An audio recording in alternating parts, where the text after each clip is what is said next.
हरिओम हरिओम। आनंद साडिल्या के YouTube channel पर सभी दर्शकों का अभिनंदन करते हैं, स्वागत करते हैं। और आपको आनंद साडिल्या यूट्यूब चैनल पर सभी धार्मिक जानकारियाँ दी जाती है।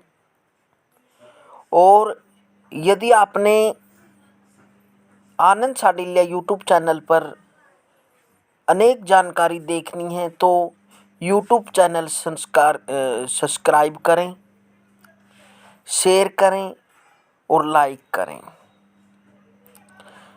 आज बताएंगे विवाह को पवित्र संस्कार क्यों कहते हैं और यह कितने प्रकार का होता है।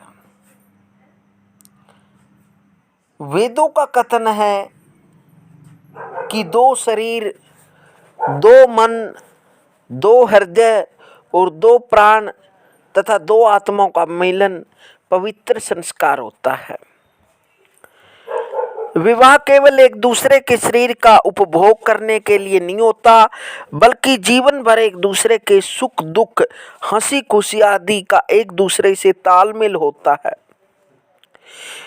और जो विवाह वेद मंत्रों द्वारा संपन्न होने वाले विवाह को ब्रह्म विवाह कहते हैं।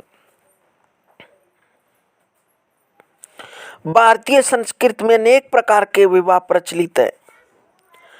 ब्रह्म विवाह, देव विवाह, अर्ण विवाह, प्राजापत्य विवाह, असुर विवाह, गंधर्व विवाह, राक्षस विवाह और पिशाच, ये 8 प्रकार के विवाह माने जाते हैं, जिसमें प्रथम 4 प्रकार के विवाह उत्तम और बाद के 4 अनिष्ट माने जाते हैं, खराब माने जाते हैं। तो इस प्रकार यह 8 प्रकार के विवाह होते हैं। सबसे पहले देव विवाह किसे कहते हैं। देव विवाह में कहते हैं जब यज्ञ में ऋत्विक को कन्या दी जावे, अर्थात यज्ञ करने वाले को कन्या दी जावे, तो उस विवाह को देव विवाह कहते हैं। बहुत ही उत्तम विवाह माना जाता है। और दूसरा विवाह आर्ष विवाह होता है।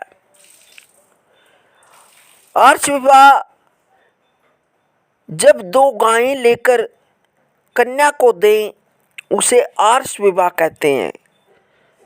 अर्थात विवाह के समय जब 2 गौदान किए जाएं तो उस आर्ष विवाह कहते हैं। अर्थात जब कन्या को 2 गायें लेकर दी जाए उसे आर्ष विवाह कहते हैं। प्रजापत्य विवाह, यदि अभ्यर्थी को तुम धर्म आचरण करो यह कहकर कन्या दी जावे तब वह प्रजापत्य विवाह कहलाता है। गंधर्व विवाह, वर और कन्या यदि अपनी इच्छा अनुसार से परस्पर विवाह, जिसे हम बोलते हैं प्रेम विवाह, कर लें उसे गंधर्व विवाह कहते हैं। देखो, प्रेम विवाह नेक करते हैं, लेकिन यह विवाह किसी किसी का ही सफल हो पाता है। इस विवाह के अंदर अनेक परेशानियां आती हैं, कठिनाइयाँ आती हैं और गृहस्थ जीवन, इस विवाह में मन उठाव हो जाता आगे जाकर, इसलिए गंधर्व विवाह कहलाता है। आसुरी विवाह है, ये यदि द्रव्य धन लेकर कन्या दी जावे उसे आसुरी विवाह कहते हैं। जैसे कह देते हैं कि आपने कन्या बेच दी है, या आप कन्या वाले को धन दे देते हैं, या कन्या का पिता अपनी लड़की का मोल कर देता, पैसे दे देता है, धन ले लेता है, देता नहीं है, सॉरी ले लेता है, तो उसे आसुरी विवाह कहते हैं। आज काफ़ी आसुरी विवाह हो रहे हैं, क्योंकि जब बाहर से अनेक मोल की लेकर आते हैं, तो ये आसुरी विवाह है, क्योंकि आप द्रव्य धन आदि देकर आते हैं तब कन्या को जब लेकर आते हैं। राक्षसी विवाह, जब जबरदस्ती युद्ध में जीत कर कन्या से विवाह किया जावे तो वह राक्षसी विवाह होता है। पिशाच विवाह, जब छल या कपट द्वारा कन्या से विवाह किया जाए वह पिशाच विवाह होता है।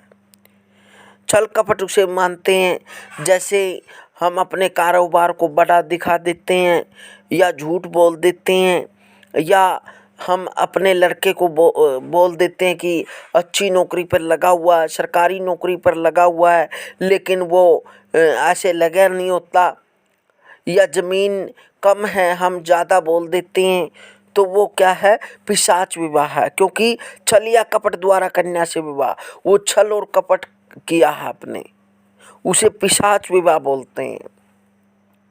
तो वो विवाह कर तो लेते हैं, लेकिन उनमें क्या हो जाता है, या तो आगे संतान नहीं होती, या संतान नष्ट हो जाती है, या उस परिवार में अकाल मृत्यु होने लग जाती है। क्यों अगले की बद्दुआ लग जाती है, उसके मन में रहता है कि आपने बहुत बड़ी झूठ बोल ली है। क्योंकि माता पिता अपना हर चाहते हैं कि मैं अपनी संतान को अच्छे वर के साथ इसका विवाह करूं या वधू के साथ करूं, अच्छा लड़का लड़की हो, हर कोई माँ बाप चाहता है, लेकिन वो क्या करते हैं, कई बार झूठ बोल देते हैं, या शराब भी निकल जाता है, या अनेक प्रकार के विकार हो जाते हैं, या जमीन जायदाद में झूठ बोल देते हैं, या नौकरी की झूठ बोल देते हैं, या किसी और का मकान दिखा देते हैं, या किसी और की जमीन जायदाद कारोबार दिखा देते हैं, तो वो पिशाच विवाह होता है। अब कुंभ विवाह बताएंगे। यदि कन्या की जन्म कुंडली में सप्तम में पाप ग्रह हो, नाड़ी दोष, वैधव्य आदि दोष की आशंका हो, तो इन दोषों के निराकरण के लिए कन्या का कुंभ विवाह, विष्णु प्रतिमा विवाह करवाने का विधान बताया जाता है। विवाह से पूर्व कन्या का पिता चंद्र तारा आदि की अनुकूलता देखते हुए शुभ दिन को स्नान आदि करके शुद्ध पवित्र वस्त्र धारण करके विष्णु मंदिर में जाकर पूर्वाभिमुख बैठकर दीप आदि जलाकर आचमन करके विवाह उपरांत विधि अनुसार मथनी या सुवर्णमयी कुंभ से कन्या का संकल्प पूर्वक विवाह करें, यह कुंभ विवाह होता है। तो इस प्रकार देखो, देव विवाह, हर्ष विवाह और प्रजापत्य विवाह ये सबसे बड़े विवाह माना जाते हैं। और हमारी मनुस्मृति में ब्रह्म विवाह होता है, ब्रह्म विवाह, जो बहुत ही उत्तम माना जाता है। हरिओम हरिओम हरिओम।